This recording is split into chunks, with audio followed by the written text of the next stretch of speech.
அன்பர்களுக்கு காலை வணக்கம்.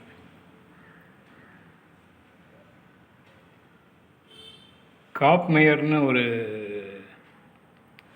இங்கிலீஷ்காரரு, அவர் பணம் பண்ணுவது எப்படின்னு சொல்லி ஒரு புஸ்தகம் எழுதியிருந்தார். அது எப்படின்னா, 10 லட்சம் பண்ணணும் இன்னொரு 5 வருஷத்துக்குள்ளே அப்படின்னு நம்ம நினச்சோம்னா, தினசரி அதை ஒரு 21 முறையாவது 10 லட்சம் பண்ணணும், 10 லட்சம் பண்ணணும், 10 லட்சம் பண்ணணும், 10 லட்சம் பண்ணணும், 10 லட்சம் பண்ணணும்னு நம்ம மனசுக்குள்ளே மந்திரம் மாறி அதை ஜெபம் பண்ணிக்கிட்டே இருக்கணும்.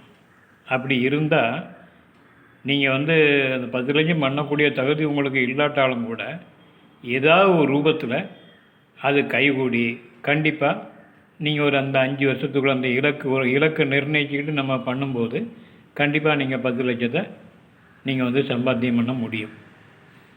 அதுக்கு தான் திருவள்ளுவர் இதுக்கு என்ன சொல்கிறார் அப்படின்னு சொன்னால், எண்ணியது எண்ணியாங்கு எய்துவர், எண்ணிய எண்ணம் திண்ணியதாக பெறின் அப்படின்னு சொல்கிறார். இதனுடைய பொருள் என்ன அப்படின்னா, ஒரு காரியத்தை அடைவதற்கு ஒரு இலக்கு நம்ம ஃபிக்ஸ் பண்ணி இன்னும் 5 ஆண்டுகளுக்குள் நான் 10 லட்சம் ரூபாய்க்கு அதிபதி ஆவேன் அப்படின்னு நீங்கள் மனசில் சங்கல்பம் செஞ்சுக்கிட்டு தினசரி அதை சிந்தனை பண்ணிக்கிட்டே இருந்து உங்களுடைய ஆள் மனசில் பதிய வச்சிடணும்.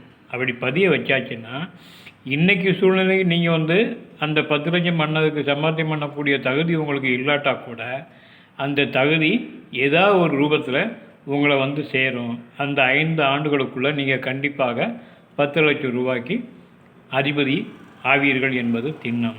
இதைத்தான் எண்ணியது எண்ணியாங்கு எய்துவர், எண்ணிய எண்ணம் திண்ணியதாக பெறின் அப்படின்னு வள்ளுவர் சொன்னார். நன்றி, வணக்கம்.